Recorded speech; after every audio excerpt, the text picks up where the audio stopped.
بسم اللہ الرحمن الرحیم۔ آج ہم بسم اللہ الرحمن الرحیم کی موضوع سے بات کریں گے، جس سے ہم اس کا بسم اللہ الرحمن کا دینی اور سائنسی تشریح کریں گے۔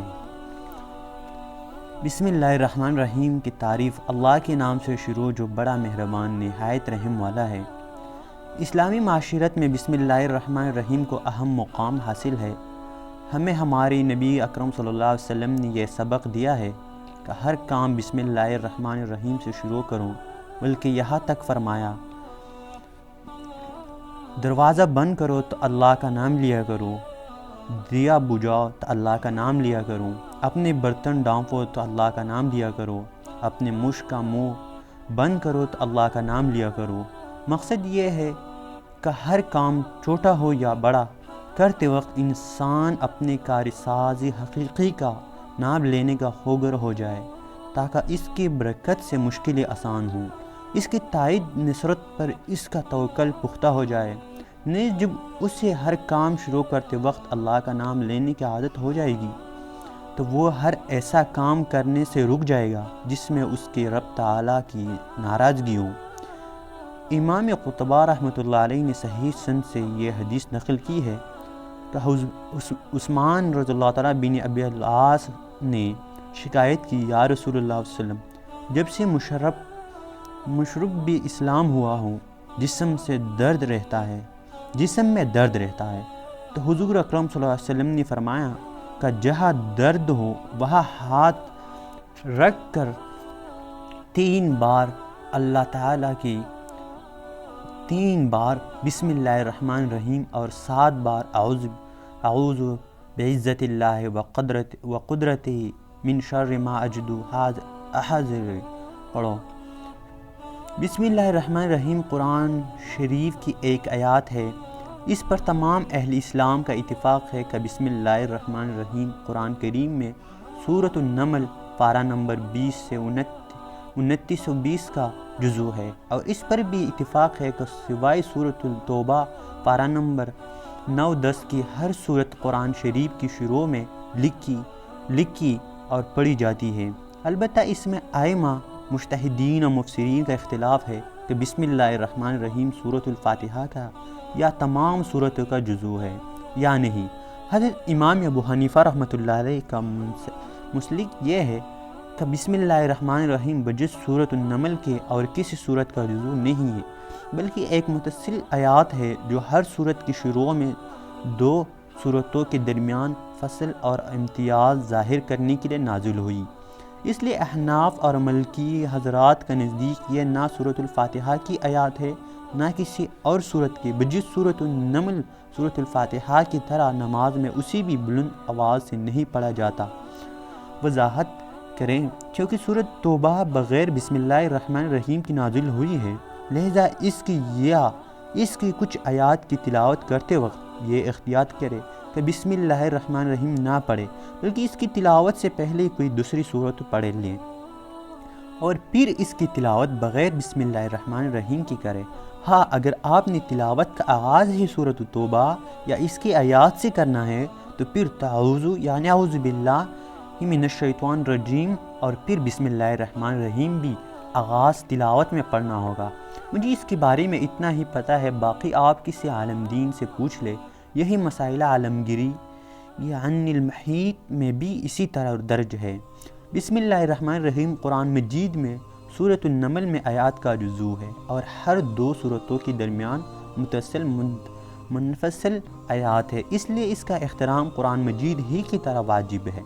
یہ بھی کلام اللہ ہے، اس کو بھی وضو ہاتھ لگانا جائز نہیں، اور جنابت اور حیض و نفاس کے حالات میں اس کو بطور تلاوت پڑھنا بھی پاک ہونے سے پہلے جائز نہیں۔ ہاں، کسی کام کی شروع میں جیسے کھانے پینے سے پہلے بطور دعا پڑھنا ہر حال میں جائز ہے۔ نماز کے حالات میں پہلے رکعت کی شروع میں اعوذ باللہ من الشیطان الرجیم کے بعد بسم اللہ الرحمن الرحیم پڑھنا مسنون ہے۔ امام ابو حنیفہ رحمۃ اللہ علیہ اور بہت سے دوسرے ائمہ آہستہ پڑھنے کو ترجیح دیتے ہیں۔ پہلی رکعت کے بعد دوسری رکعتوں کے شروع میں بھی بسم اللہ الرحمن الرحیم پڑھنا چاہیے۔ اس کے مسنون ہونے پر سب کا اتفاق ہے اور بعض روایات میں ہر رکعت کے شروع میں بسم اللہ الرحمن الرحیم پڑھنے کو واجب کہا گیا ہے۔ نماز میں سورۃ الفاتحہ کے بعد سورت شروع کرنے سے پہلے بسم اللہ الرحمن الرحیم نہیں پڑھنا چاہیے، خواہ جہری نماز ہو یا سری۔ نبی کریم صلی اللہ علیہ وسلم اور خلفائے راشدین رضی اللہ عنہ سے ثابت نہیں۔ شرح مہینے میں اس کو امام اعظم ابو حنیفہ رحمۃ اللہ علیہ اور امام ابو یوسف رحمۃ اللہ علیہ کا قول لکھا ہے، مگر امام محمد کا قول یہ ہے کہ سری نمازوں میں پڑھنا بہتر ہے، مگر اس پر سب کا اتفاق ہے کہ اگر کوئی پڑھ لے تو مکروہ نہیں۔ بسم اللہ الرحمن الرحیم کی حکمت۔ بسم اللہ الرحمن الرحیم میں اللہ تعالیٰ کی اسماء حسنہ اور صفات کمال میں سے صرف 2 صفتیں ذکر کی گئی ہے، اور وہ 2 لفظ رحمت سے مشتق ہے اور وسعت رحمت اور کمال رحمت پر دلالت کرنے والی ہے۔ اس میں اشارہ اس بات کی طرف ہے کہ تخلیق عالم اور آسمان و زمین اور تمام کائنات کی پیدا کرنے اور ان کے پالنے وغیرہ کا منشا اللہ تعالیٰ کی صفت رحمت ہے۔ نہ اس کو ان چیزوں کی خود کوئی ضرورت تھی، نہ کوئی دوسرا ان چیزوں کی پیدا کرنے پر مجبور کرنے والا تھا، صرف اس کی رحمت کی تقاضے سے یہ ساری چیزیں اور ان کی پرورش کی ساری انتظامات وجود میں آئے ہیں۔ ما نبودیم و تقاضا من نبود لفیتونا گفتہ مامی شنود۔ بسم اللہ الرحمن الرحیم سے تلاوت قرآن شریف اور ہر اہم کام کو شروع کرنے کا حکم۔ اہل جاہلیت کی عادت تھی کہ اپنے کاموں کو بتوں کے نام سے شروع کیا کرتے تھے۔ اس رسم جاہلیت کو مٹانے کے لیے قرآن شریف کی سب سے پہلے آیات جو جبرائیل امین لے کر آئے، اس میں قرآن کریم کو اللہ کے نام سے شروع کرنے کا حکم دیا گیا۔ اقرأ بسم ربک الذی خلق۔ سورۃ العلق کا پہلا جو سورت تھا وہ نازل ہوا تھا۔ علامہ سیوطی رحمۃ اللہ علیہ نے فرمایا کہ قرآن شریف کے سوا دوسری تمام آسمانی کتابیں بھی بسم اللہ سے شروع کی گئی ہے، اور بعض علماء نے فرمایا ہے کہ بسم اللہ الرحمن الرحیم قرآن اور امت محمدیہ کے خصوصیات میں سے ہے۔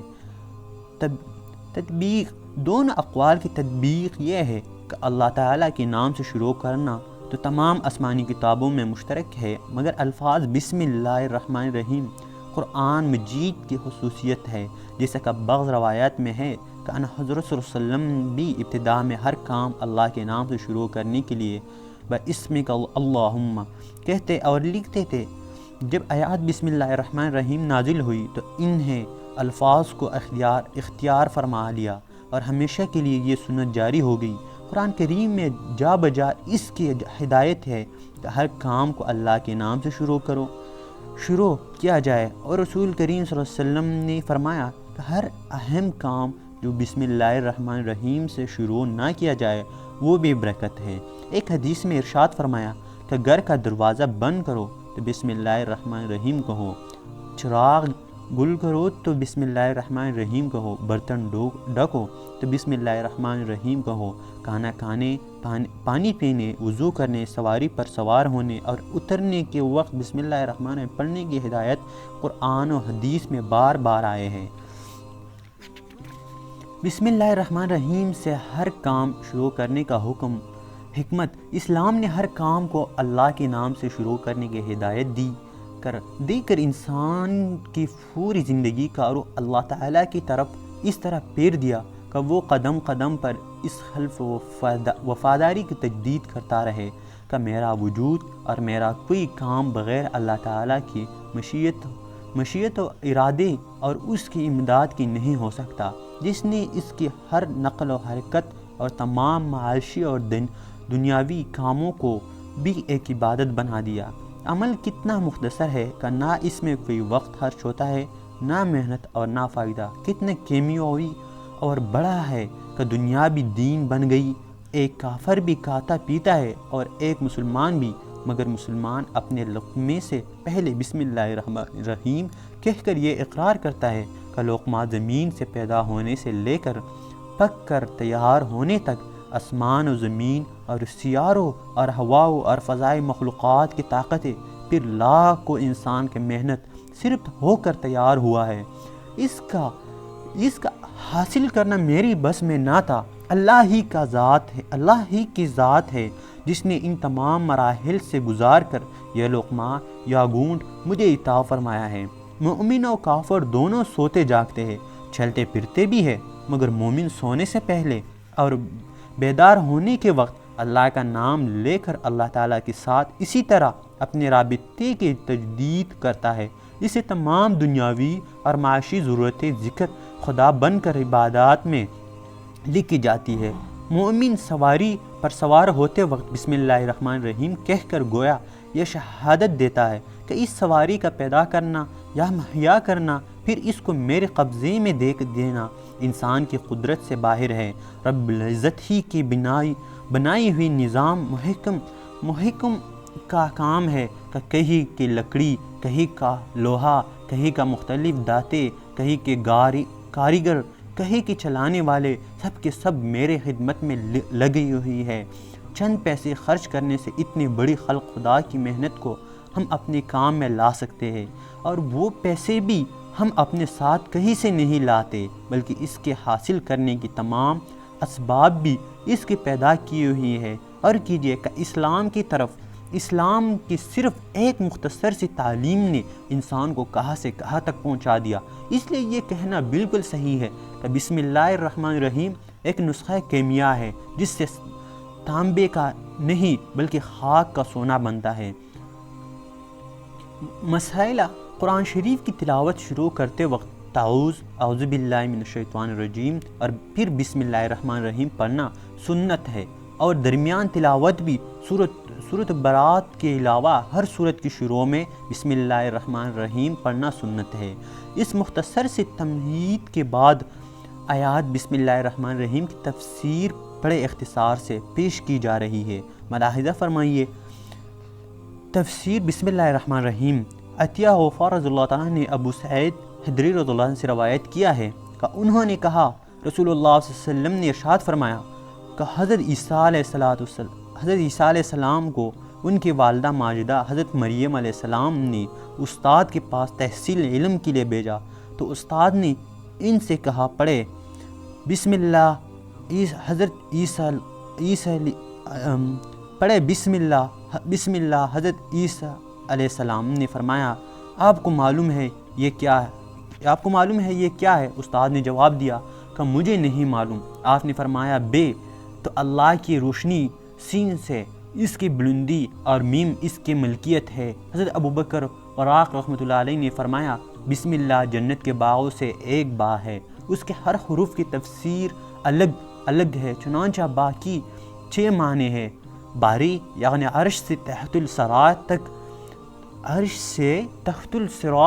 اللہ ہر چیز کا خالق ہے۔ بصیر اللہ عرش سے فرش تک تمام مخلوق کی رزق میں کشادگی کرنے والا ہے۔ باقی عرش سے زمین تک تمام مخلوق فنا ہو جائے گی، صرف اللہ باقی رہنے والا ہے۔ باعث یعنی عرش سے فرش تک ہر مخلوق کو مرنے کے بعد عذاب و ثواب کے لیے اٹھانے والا ہے۔ بر یعنی عرش سے فرش تک وہ تمام مؤمنوں کے ساتھ احسان کرنے والا ہے۔ اسی طرح سین کے 5 صورتیں ہیں۔ سمیع یعنی عرش سے فرش تک تمام مخلوق کی آواز سننے والا۔ سید یعنی عرش سے فرش تک اللہ کی سرداری ہے۔ سریع الحساب یعنی عرش سے فرش تک کا محاسبہ کرنے والا۔ سلام یعنی عرش سے فرش تک اللہ نے سلامتی عطا فرمائی۔ سائر یعنی اللہ تعالیٰ اپنے بندوں کی گناہوں پر پردہ ڈالنے والا ہے۔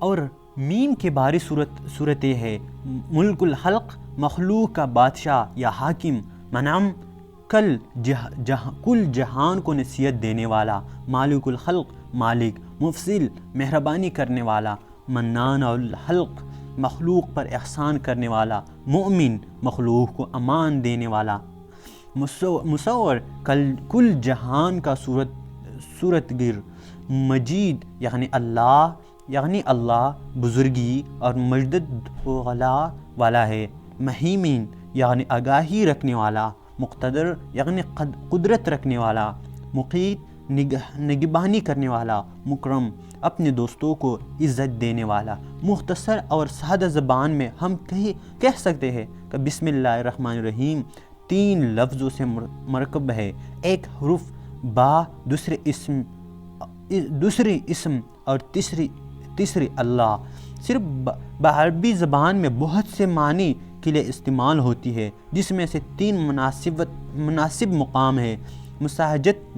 مساجد یعنی کسی چیز سے متصل ہونا، استعانت یعنی کسی چیز سے مدد حاصل کرنا، تبرک یعنی کسی چیز سے برکت حاصل کرنا۔ لفظ اسم میں لغوی اور علمی تفصیلات بہت ہے جن کا جاننا عوام کے لیے ضروری نہیں، اتنا سمجھ لینا کافی ہے کہ اردو میں اس کا ترجمہ نام سے کیا جاتا ہے۔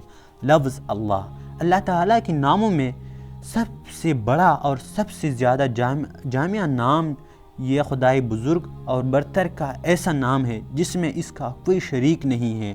چنانچہ اللہ تعالیٰ فرماتا ہے حل تعلم لہ سمیعاً، کیا اس کا کوئی ہم نام تم کو معلوم ہے؟ بعض علماء نے اس کو اسم اعظم کہا ہے کیونکہ یہ نام اللہ کے سوا کسی اور کا نہیں ہو سکتا، اس لیے اس لفظ کا تثنیہ اور جامعہ نہیں آتی، کیونکہ اللہ واحد ہے، اس کا کوئی شریک نہیں۔ خلاصہ یہ ہے کہ اللہ نام ہے اس موجود حق کا جو تمام صفات کمال کی جامع اور صفات ربوبیت کے ساتھ متصف یکتا اور بھی مثال ہے۔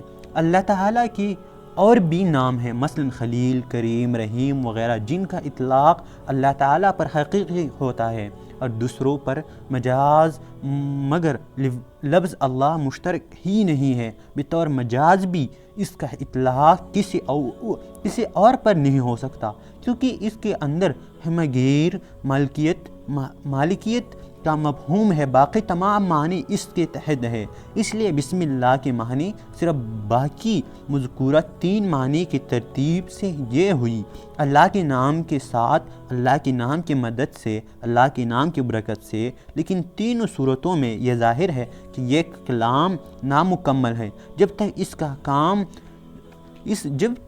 اس کام کا ذکر نہ کیا جائے جو اللہ کے نام کے ساتھ یا اس کے نام کی برکت سے کرنا مقصود ہے۔ اس لیے نحوی قاعدے کے مطابق یہاں کوئی فعل مناسب مقام میں حذوف ہوتا ہے، مثلا شروع کرتا ہوں یا پڑھتا ہوں اللہ کے نام کے ساتھ، اور مناسب یہ ہے کہ یہ فعل بھی بعد میں محذوف مانا جائے تاکہ حقیقتاً شروع اسم اللہ ہی سے ہوں۔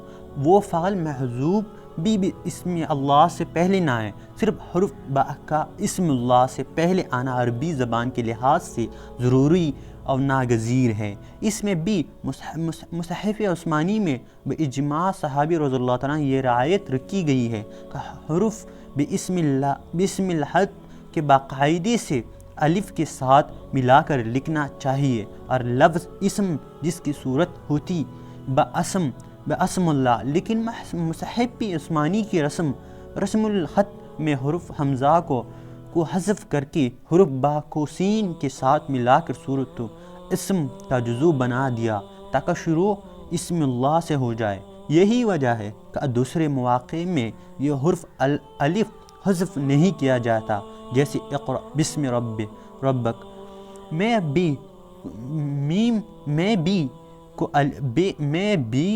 بے کو الف کے ساتھ لکھا جاتا ہے۔ یہ صرف اللہ تعالیٰ کی خصوصیت ہے کہ حرف با کو سین کے ساتھ ملا دیا گیا ہے۔ اور رحمان رحیم، بعض علماء کا خیال ہے کہ یہ دونوں لفظ ہم معنی ہے، یعنی رحمت رحمان اور رحیم دونوں صفات ذاتیہ ہے، گویا یا رحمت صفت ذاتی ہے۔ بعض علماء نے دونوں میں فرق بیان کیا ہے، چنانچہ وہ کہتے ہیں کہ الرحمن مبالغہ کا سیاح ہے، جس کے معنی یہ ہے کہ اس کی رحمت ہر چیز کو اپنے اندر سموئی ہوئی ہے، اور رحیم کا درجہ رحمان سے کچھ کم ہے۔ بعض علماء کہتے ہیں کہ الرحمن کے معنی اپنی تمام مخلوق پر مہربانی کرنے کی ہے، خواہ وہ مخلوق مومن ہو یا کافر، خواہ نیک ہو یا بدکار۔ رحمت مہربانی یہ ہے کہ وہ سب کو روزی دیتا ہے۔ بعض علماء کہتے ہیں کہ الرحمن کے معنی اپنی تمام مخلوق پر مہربانی کرنے والے کی ہے، خواہ وہ مخلوق مومن ہو یا کافر، خواہ نیک ہو یا بدکار۔ رحمت مہربانی یہ ہے کہ وہ سب کو روزی دیتا ہے۔ اور الرحیم کے معنی یہ ہے کہ وہ خاص مومنوں پر رحم کرنے والا ہے، چنانچہ دنیا میں ہدایت اور توفیق اور آخرت میں جنت اور دیدار کی انعامات مومنوں کے لیے محسوس ہے۔ اس لحاظ سے رحمان کا لفظ خاص ہے، بمعنی اس کے ہمگیری کے باعث رزق پیدا کرنا، نفع نقصان وغیرہ، لیکن رحیم مشترک ہے، بمعنی دوسروں پر بھی اس کا اطلاق ہوتا ہے، اس لیے یہ لفظ عام ہے لیکن اس کے معنی محسوس ہے۔ یہ بھی کہا گیا ہے کہ اللہ اہل عرفان کے لیے اللہ ہے اور عبادت گزار بندوں کے لیے رحمان اور گناہگاروں کے لیے رحیم ہے۔ اور رحمان الرحیم دونوں اللہ تعالیٰ کی صفات ہے۔ رحمان کے معنی عام الرحمت کی اور رحیم کے معنی تام الرحمت کی ہے۔ عام الرحمت سے مطلب یہ ہے کہ وہ ذات جس کے رحمت سارے عالم اور ساری کائنات اور جو کچھ اب تک پیدا ہوا ہے اور جو کچھ ہوگا سب پر حاوی اور شامل ہو، اور تام الرحمت کا مطلب یہ ہے کہ اس کی رحمت کامل و مکمل ہو، جیسا کہ پہلے مختصراً ذکر ہوا۔ اور رحمان الرحیم یہ دونوں مبالغے کی صیغہ ہے، ان کا محض رحمت ہے، اور رحمت اللہ سے مراد اس کا وہ انعام و اکرام ہے جس سے وہ اپنے مخلوق کو سرفراز فرماتا ہے۔ وجود، زندگی، علم، حکمت، قوت، عزت اور عمل صالح کی توفیق سب اس کی رحمت کے مظاہر ہے۔ یہ اس کی بے پایہ رحمت ہی تو ہے جس نے کسی استحقاق کے بغیر انسان کی جسمانی اور روحانی بالادگی کے سب سامان فراہم فرما دیے۔ یہ اس کی بے حدود بے حساب رحمت ہی تو ہے کہ ہمارے لگاتار ناشکریوں اور نافرمانیوں کے باوجود وہ اپنے لطف و کرم کا دروازہ بند نہیں کرتا۔ کبھی آپ نے غور فرمایا کہ قرآن شریف اللہ تعالیٰ کے جس صفت کا سب سے پہلے ذکر کرتا ہے وہ صفت قہاریت اور جباریت نہیں بلکہ صفت رحمانیت اور رحمیت ہے۔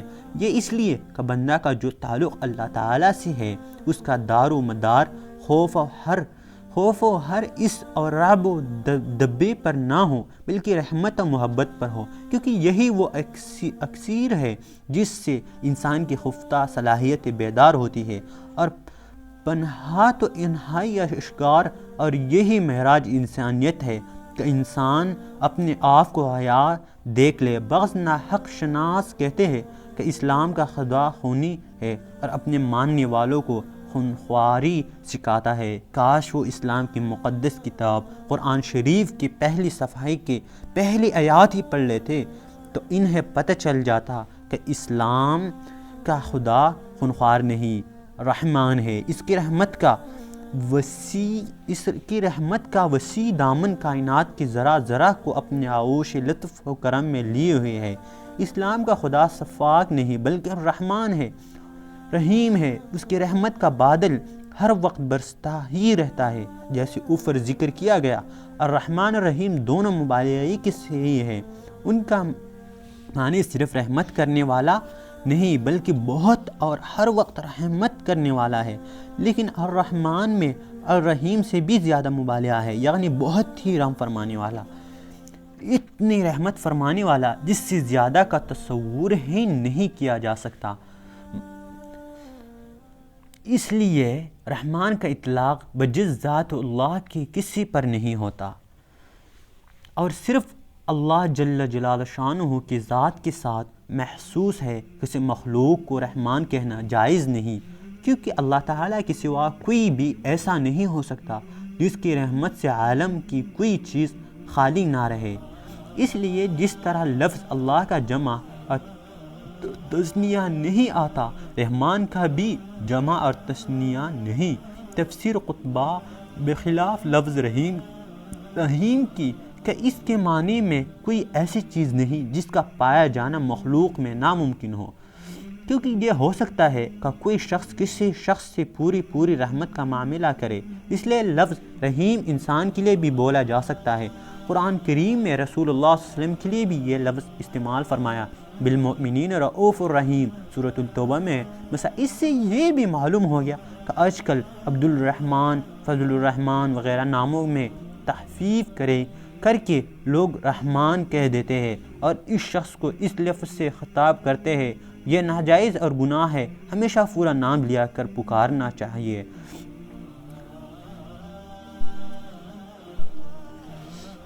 فضیلت حضرت جابر رضی اللہ تعالیٰ بن عبداللہ رضی اللہ تعالیٰ سے مروی ہے کہ جب بسم اللہ الرحمن الرحیم نازل ہوئی تو بادل اور مشرق کی طرف بھاگتے ہوئے ہوائیں ٹھہر گئی، سمندروں میں تموج ہوا، جانوروں نے سننے کے لیے کان لگا دیے اور شیطانوں پر آسمان سے انگاروں کے مار پڑی۔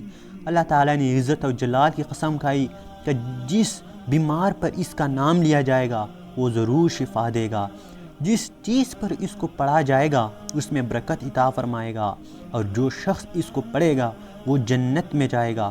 جو شخص چاہتا ہے کہ اس کو اللہ تعالیٰ دوزخ کی 19 فرشتگان عذاب سے بچا لے تو وہ بسم اللہ الرحمن الرحیم پڑھے۔ اس کے حروف 19 ہے۔ اللہ تعالیٰ ہر حروف کو عذاب کی ایک فرشتے کے لیے ڈال بنا دے گا۔ جس شخص نے زمین سے ایسا کاغذ جس پر بسم اللہ تحریر تھی اللہ کے نام کی تعظیم کرتے ہوئے اس ڈر سے اٹھا لیا کہ پامال نہ ہوں تو اللہ تعالیٰ کے ہاں اس کا نام صدیقین کے فہرست میں لکھا جاتا ہے، اور اس کے والدین کے خواہ وہ مشرک ہو عذاب ہلکا کر دیا جاتا ہے۔ روایت ہے کہ 3 مرتبہ شیطان اس طرح چیخ کر رویا کہ ایسا کبھی نہ رویا۔ ایک تو اس وقت جب مردود و ملعون بنا کر ملائکہ سے خارج کیا گیا، دوسری سرور کونین کی ولادت مبارک کے موقع پر، تیسری صورت فاتحہ کے نزول پر جس سے پہلے بسم اللہ الرحمن الرحیم موجود ہے۔ نزول حضرت علی رضی اللہ عنہ نے فرمایا کہ جب بسم اللہ الرحمن نازل ہوئی تو رسول اللہ صلی اللہ علیہ وسلم نے فرمایا کہ یہ سب سے پہلے حضرت آدم علیہ السلام پر نازل ہوئی۔ آپ نے فرمایا کہ میری نسل جب تک اس کی تلاوت کرتے رہے گی عذاب سے محفوظ رہے گی۔ اس کے بعد اسے اٹھا لیا گیا۔ پھر وہ حضرت ابراہیم علیہ السلام پر نازل ہوئی تو انہوں نے اسی وقت پڑھا جب وہ آگ میں پھینکے جاتے وقت منجنیق کے پڑی میں تھے۔ اس کے برکت سے اللہ تعالیٰ نے آگ کو سلامتی کے ساتھ ٹھنڈا کر دیا اور پھر اسے اٹھا لیا گیا۔ پھر وہ حضرت سلیمان علیہ السلام تک کسی پر نازل نہ ہوئی، پھر اسے اٹھا لیا گیا۔ اب اللہ تعالیٰ نے اسے مجھ پر نازل فرمایا ہے۔ میری امت قیامت کے دن اس حال میں آئیں گے کہ وہ بسم اللہ الرحمن الرحیم پڑھتے ہوں گے، اور جب ان کے اعمال میزان میں تولے جائیں گے تو ان کی نیکیاں وزنی ہو جائیں گی۔ حضور صلی اللہ علیہ وسلم نے ارشاد فرمایا کہ تم لوگ اس بسم اللہ کو اپنی کتابوں اور خطوں میں لکھو، اور جب تحریر کرو اس کو زبان سے بھی پڑھو۔ حضرت اکرمہ رضی اللہ عنہ سے مروی ہے کہ جب اللہ تعالیٰ نے لوح و قلم کو پیدا کیا تو سب سے پہلے قلم کو حکم دیا کہ لکھ۔ قلم لوح پر چلا اور اس پر وہ سب کچھ لکھ دیا جو قیامت تک ہونے والا ہے۔ قلم نے لوح پر سب سے پہلے بسم اللہ تحریر کیا۔ جب تک لوگ اسے پڑھتے رہیں گے اللہ تعالیٰ نے اس کے لیے امان مقرر فرما دیے ہیں۔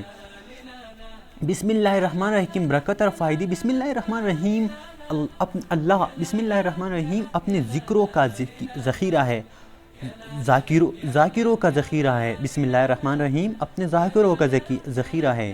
طاقتور لوگوں کے لیے عزت ہے، کمزوروں کے لیے ملجا و ماوا ہے، محبوبوں کے لیے نور اور مشتاقوں کے لیے سمندر ہے۔ بسم اللہ الرحمن الرحیم ارواح کی راحت اور جسموں کی نجات ہے، سینوں کا نور ہے اور تمام کاموں کی درستگی کا نظام ہے۔ بسم اللہ اہل اعتماد کا تاج اور اہل وصال کا چراغ ہے، عاشقوں کو ساری جہاں سے بے نیاز کر دینے والی ہے۔ لہذا تم بسم اللہ الرحمن الرحیم پڑھو، ہر حرف کے بدلے بھی انتہا اجر تم کو ملے گا اور تمہارے سب کے سب گناہ مٹا دیے جائیں گے۔ جس نے اس کو اپنے زبان سے کہا دنیا اس کی گو بنتی ہے، جس نے اسے اپنے دل سے کہا آخرت اس کے شاہد ہے، اور جس نے اس کو پوشیدہ طور پر کہا مولا عزوجل اس کو گواہ ہوتا ہے۔ اس میں حلاوت ہے، پڑھنے والے کا ذہن بن جاتا ہے، اس کے پڑھنے سے دل میں کوئی غم باقی نہیں رہتا، سب نعمتیں اس کلمے پر تمام ہو گئی۔ جلال اور جمال دونوں بسم اللہ الرحمن الرحیم میں ایک جا ہے۔ لفظ بسم اللہ جلال اندر جلال ہے اور الرحمن الرحیم جمال درجہ جمال ہے۔ جس نے جلال کا مشاہدہ کیا فنا ہو گیا اور جس نے جمال کا نظارہ کیا زندہ ہو گیا۔ بسم اللہ الرحمن الرحیم ایسا کلمہ ہے جو قدرت اور رحمت دونوں کا جامعہ ہے۔ اس میں قدرت بھی ہے اور رحمت بھی۔ قدرت نے مطیع و فرمان بدار بندوں کو جمع کیا اور رحمت نے گناہگاروں کی گناہ دھو ڈالے۔ بعض علماء نے بسم اللہ الرحمن الرحیم کو اسم اعظم کہا ہے۔ اس ثقلین رضی اللہ عنہ سے منقول ہے کہ بسم اللہ الرحمن الرحیم زبان عرب سے ایسے ہے جیسے کن کلام حق ہے۔ اب تک جو معلومات فراہم کی گئی ہے وہ تمام قرآن شریف، احادیث شریف اور علماء کرام کے بحث پر مشتمل تھے۔ اب میں چاہتا ہوں کہ قارئین حضرات کو ذرا سائنس کی روح سے بھی معلومات فراہم کی جانی چاہیے، خاص طور پر علم الاعداد اور کیمسٹری، علم کیمیا کی روح سے دیکھا جائے گا کہ بسم اللہ الرحمن سے کیا کیا برکتیں حاصل ہو سکتی ہے۔ بسم اللہ الرحمن الرحیم اور اسرار الاعداد۔ بسم اللہ الرحمن الرحیم کے حروف کو اگر گنا جائے تو بے، سین، میم، الف، لام، لام، ہا، الف، لام، رے، ہا، میم، نون، الف، لام، رے، ہے، یہ میم، یہ 19 حروف بنتے ہیں۔ اگر پنجتن پاک محمد صلی اللہ علیہ وسلم، علی رضی اللہ تعالیٰ عنہ، فاطمہ رضی اللہ تعالیٰ عنہ، حسن رضی اللہ تعالیٰ عنہ، حسین رضی اللہ تعالیٰ عنہ کے حروف کو گنا جائے تو وہ بھی 19 کی تعداد ہے۔ اس طرح دوزخ کی فرشتوں کی تعداد بھی 19 ہے۔ سورۃ المدثر پارہ نمبر 19 جس سے ظاہر ہے کہ اللہ تعالیٰ کریم نے قرآن شریف میں عدد 19 کے بابت صاف بیان کر دیا ہے، اور اسے مطالعہ کیا جائے تو پتہ چلتا ہے کہ کائنات کی ہر چیز کسی نہ کسی حساب کے تحت ہے۔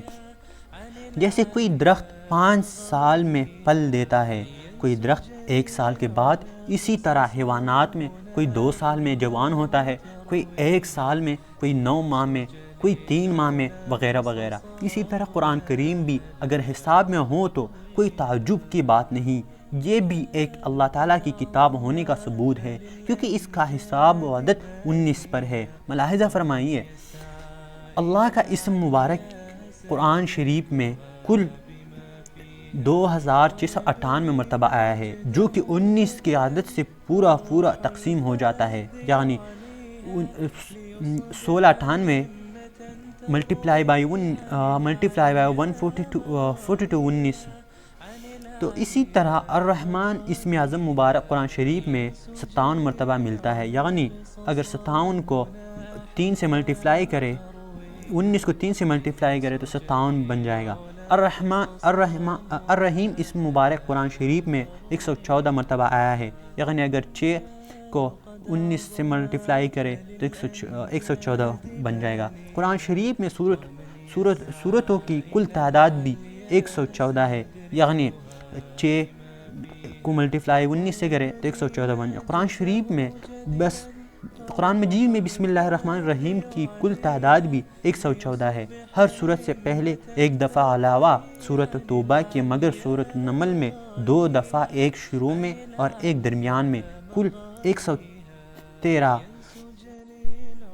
بے، سین، میم، الف، لام، لام، ہا، الف، لام، را، ہا، میم، نون، الف، لام، را، ہا، یہ میم، جو کہ وہ بنتی ہے اللہ جل شانہ سے اگر ہم کریں الف لام لام ہیں تو یہ 66 ٹوٹل بنتی ہے۔ مصطفیٰ صلی اللہ علیہ وسلم میم صاد ہے، اس کو ٹوٹل اگر ہم کریں تو 229 بنتی ہے۔ علی کا اگر ہم کریں 110 بنتی ہے۔ فاطمہ رضی اللہ عنہ کا اگر ہم کریں تو 135 بنتی ہے۔ حسن رضی اللہ عنہ کا ہم کریں 118 بنے گا۔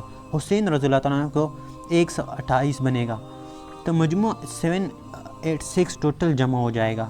اور فرمائیے بسم اللہ الرحمن الرحیم میں کل 19 حروف ہے جن کے اندر پورا قرآن سمویا ہوا ہے۔ اسی طرح اسماء پنجتن پاک یعنی حضرت محمد صلی اللہ علیہ وسلم، حضرت علی، محدم کونین، بی بی فاطمہ الزہرا، حضرت حسن رضی اللہ عنہ اور حضرت حسین رضی اللہ عنہ۔ محمد صلی اللہ علیہ وسلم، علی، فاطمہ، حسن، حسین میں بھی 19 حروف ہے۔ یہ ناطق قرآن ہے۔ جس طرح قرآن سامت نبی نوح اس انسان کو فیض پہنچا رہا ہے اور قیامت تک پہنچاتا رہے گا، اسی طرح حضرت محمد صلی اللہ علیہ وسلم اور آل محمد صلی اللہ علیہ وسلم بھی قیامت تک دنیا کی رہنمائی اور رہبری فرماتے رہیں گے۔ ہر نعمت خداوندی انہی کے صدقے میں ملتی ہے۔ بسم اللہ الرحمن الرحیم اور علم کیمیا۔ ہر جاندار شے کے لیے ہوا اور پانی کی بہت اہمیت ہے، اس کی بغیر زندگی کے بارے میں سوچنا بھی محال ہے۔ مثال کے طور پر آکسیجن گیس زمین پر زندگی کا ضامن ہے، اس کے بغیر چند سیکنڈ کے بعد زندہ رہنا بہت مشکل ہو جاتا ہے۔ اسی طرح کاربن ڈائی آکسائڈ گیس زمین پر زندگی کے لیے بہت ضروری ہے۔ پودوں میں فوٹو سنتھسس کا عمل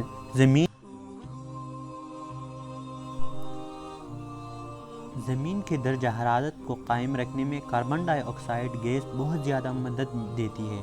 یہ گیس جلنے کے عمل میں اور جانداروں کے سانس لینے کے عمل سے بھی پیدا ہوتی ہے۔ اسی طرح ماحول کی دوسری مختلف گیسیں بھی اہمیت کی حامل ہیں۔ ماحول میں زیادہ تر حصہ نائٹروجن گیس اور آکسیجن گیس کا ہے۔ معمولی مقدار میں پائے جانے والے گیس کاربن ڈائی oxide, hydrogen gas, argon gas اور ہیلیم گیس وغیرہ شامل ہے۔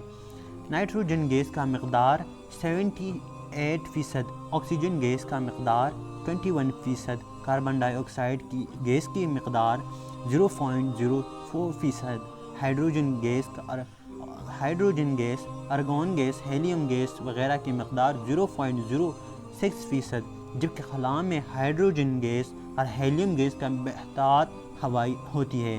علم کیمیا کے اصول کے تحت ہر کیمیائی عنصر اس کے ایٹمی نمبر ایٹومک نمبر سے پہچانے جاتے ہیں، جیسا کہ نائٹروجن کا ایٹمی نمبر 7، آکسیجن کا ایٹمی نمبر 8، کاربن کا ایٹمی نمبر 6، ہیلیم کا ایٹمی نمبر 2، ہائیڈروجن کا ایٹمی نمبر 1 اور ارگان کا ایٹمی نمبر 9 ہے۔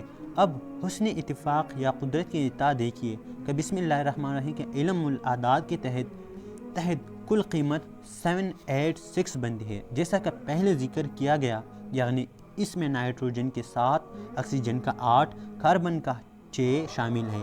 بسم اللہ الرحمن الرحیم کی شروع میں یعنی بے اور الف آتا ہے، جس کی قیمت علم الاعداد کے تحت 2 اور 1 ہے، جو کہ بالترتیب ہیلیم اور ہائیڈروجن کی ایٹمی نمبر ہے۔ نیز بسم اللہ الرحمن الرحیم کی کل قیمت 786 کو اگر جمع کیا جائے تو مجموعہ 21 بنتا ہے، یعنی 2، 1 اور 2۔ کائنات کے ہر مخلوق، جن و انس، حیوان، چرند پرند وغیرہ ضروریات زندگی انہی عناصر کا امیز ہوتی ہے۔ قرائن حضرات، آپ نے دیکھا کہ بسم اللہ الرحمن الرحیم میں کل کائنات موجود ہے اور اس میں پورا قرآن شریف سمویا ہوا ہے۔ ایک اور زاویے سے اگر باریک بنی سے مشاہدہ کیا جائے تو پتہ چلتا ہے کہ بسم اللہ الرحمن الرحیم کے بے سے شروع کر کے جب الناس کی سین تک پہنچا گیا، بے یعنی شروع قرآن شریف اور سی اختتام قرآن شریف، تو گویا قرآن شریف کا مطالعہ ہو گیا، اور جب اس پر پورا عمل کیا تو تم سے ملاقات نصیب ہوئی، یعنی حضرت رسول آپ صلی اللہ علیہ وسلم مل گئے، اور جب ان کے ساتھ محبت کی اور ان کی اطاعت کی تو اللہ کریم مل گئے، جو رحمان بھی ہے اور رحیم بھی۔ اندازہ کی جائے کہ بسم اللہ الرحمن الرحیم پڑھنے سے انسان کو کیا کچھ مل گیا۔ اس کی ضرورت، اہمیت، فضیلت، برکت اور تاثیر کا آپ خود ہی اندازہ کر لیجئے۔ اس میں اسم اعظم پوشیدہ ہے، 3 اسماء اللہ مبارک اس آیات پاک میں ہے۔ ایک اللہ کا اسم ذاتی اللہ اور 2 صفات اسماء رحمان اور رحیم ہے۔ بسم اللہ الرحمن الرحیم کے اسرار، فوائد اور خواص کا احاطہ کرنا میری بس کی بات نہیں۔ اس کے پڑھنے سے ہر مشکل دور ہو جاتی ہے، رزق میں برکت، دشمن دفع، دولت کی فراوانی، گمشدہ واپس آئے، ذہن اور حافظ تیز ہو، تندرستی دور ہو، بچے کی پیدائش میں سہولت اور اولاد کی زندگی، ہر بیماری کا علاج۔ غرض یہ کہ وہ کون سی دنیا کی مشکل ہے جو اس کے پڑھنے سے دور نہیں ہوتی، اور اگر کوئی عملیاتی زندگی اختیار کرنا چاہے تو اس منظر عمل ہی کافی ہے۔ صرف 12,000 مرتبہ ایک جلسے میں ہر 1000 کے بعد 2 نفل پڑھنے سے ہر مشکل ٹل جاتی ہے۔ 12 دن کے عمل ہے، ہر دنیاوی مشکل کو دور کر دیتا ہے۔ یہ وہ عمل ہے جس میں کسی اجازت کی ضرورت نہیں۔ ہر نماز کے بعد 786 مرتبہ پڑھے، اس کے اثرات 40 دن کے بعد ظاہر ہوتی ہے۔ ہر مشکل اور حاجت کے لیے مناسب ہے۔ کسی بھی قسم کی جسمانی درد پر 3 دن مسلسل 100 دفعہ بسم اللہ الرحمن پڑھ کر دم کرنے سے آرام آ جاتا ہے۔